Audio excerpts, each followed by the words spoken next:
It is my pride, pleasure, and privilege to welcome you to Writing Tips. My name is Joseph Jacob. Today, we are beaming our searchlight on clauses.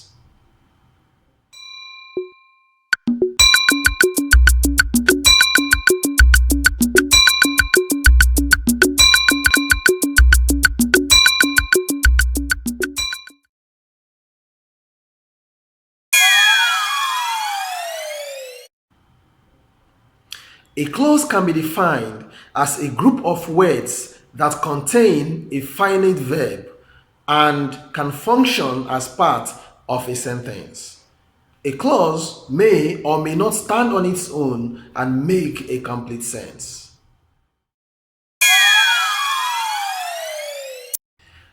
There are basically two types of clauses. The first type is called the main clause or independent clause. The second type is called the dependent clause or the subordinate clause. A main clause or an independent clause is a clause that can stand on its own and make a complete sense. Let's look at some examples. I traveled by road. I like eating rice. He has a blue car. I came to school late.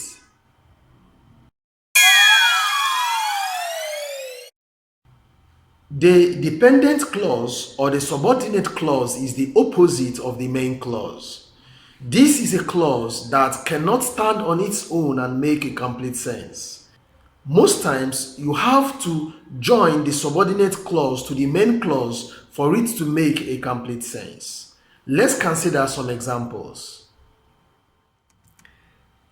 I traveled by road because I missed my flight. Because I missed my flight does not make a complete sense. But when you add it to the main clause, I traveled by road, its sense will be complete. There are at least three types of dependent clauses. The first one is the noun clause. The second one is the adjectival clause. And the third one is the adverbial clause. Let's now take them one by one. The noun clause.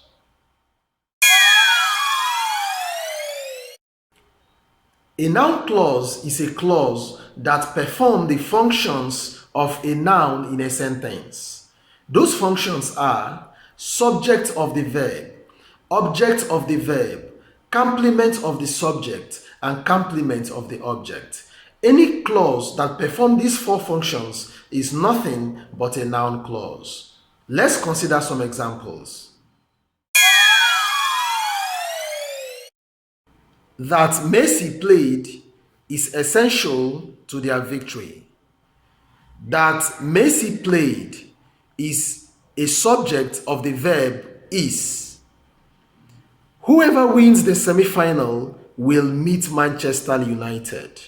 Whoever wins the semi-final is the subject of the verb meet. What he said annoyed the teacher. What he said is the subject of the verb annoyed. That he was made the captain made the fans happy. That he was made the captain is the subject of the verb made. Let's look at object of a verb.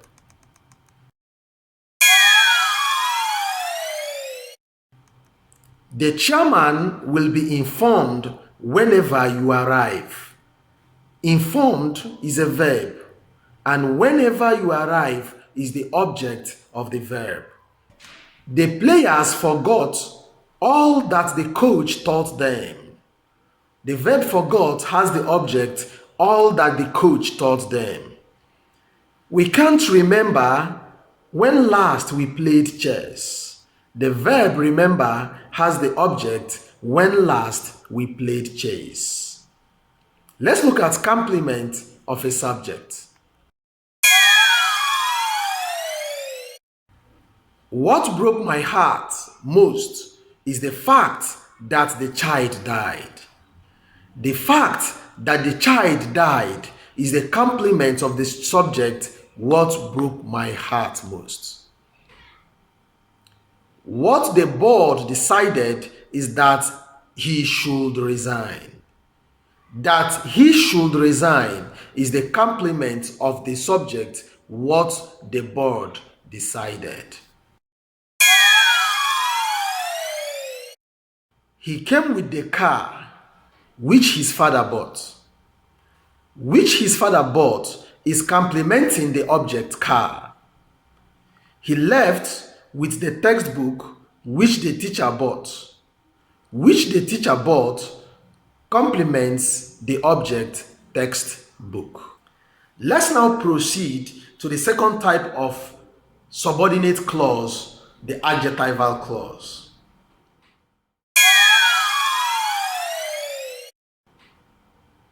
An adjectival clause can be defined as a clause that performs the functions of an adjective.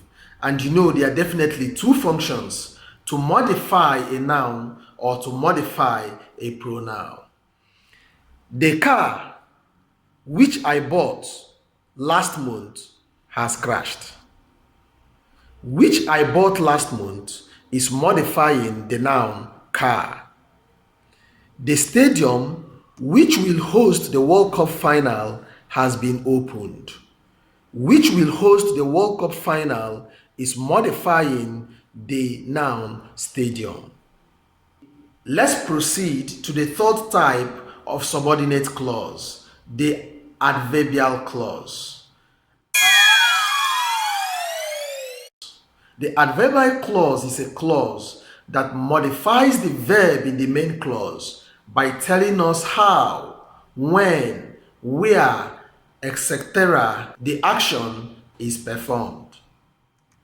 We have several types of adverbial clause.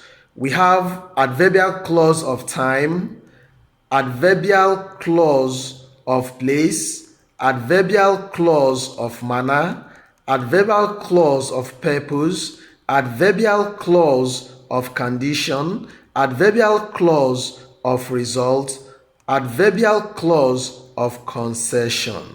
Let's take them one by one.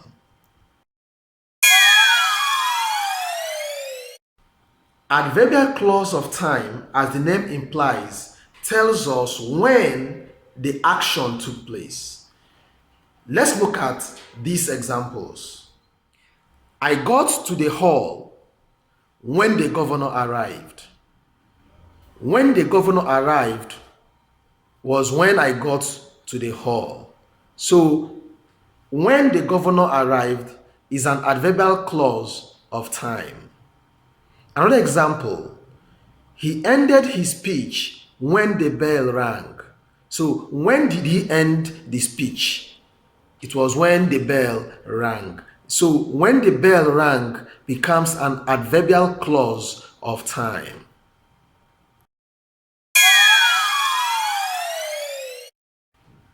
Adverbial clause of place tells us where an action took place. Let's look at some examples. I kept the money where no one could see it. Where no one could see it becomes an adverbial clause of place. He buried his uncle on the land he bought last month.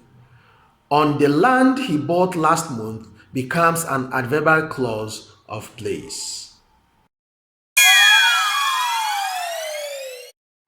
Adverbial clause of manner tells us how something was done, how the action was performed. Let's consider two examples. He controls the ball as if he was Messi.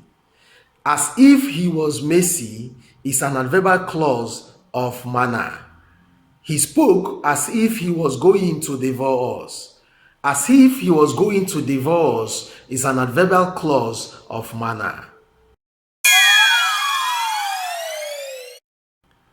Adverbial clause of purpose tells us why an action took place. The purpose the aim of doing something. Let's look at some examples. He traveled to India so that he could take care of his health. So that he could take care of his health is an adverbial clause of purpose. Another example, he waited after school in order to play football. In order to play football is the adverbial clause of purpose.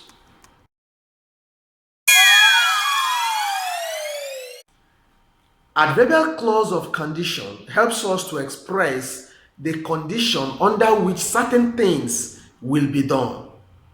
So if those conditions are not met, then what we are saying will not take place. So adverbial clause of condition help us to look at factors that will determine a certain action. Adverbial clause of result tells us the consequence, the outcome of a certain action. Look at these examples. He played so well that they named him twice. So well that they named him twice becomes the adverbial clause of result. It's a result of how he played. She writes so well that she won the award. So well that she won the award becomes the adverbial clause of result. The last type of adverbial clause we are going to consider today is the adverbial clause of concession. What it implies is you concede to what has happened even though the opposite was expected. Let's look at some examples. Although they played well, the team lost. Although they played well becomes the adverbial clause of concession. Although he is very poor, he is extravagant. Although he is very poor becomes the adverbial clause of concession. This is where the cookies crumble on today's video. In our next video, we'll focus on sentences. Thanks for watching this video. Please subscribe to our channel if you have not done so. Feel free to like and share our videos. See you next time. Bye-bye.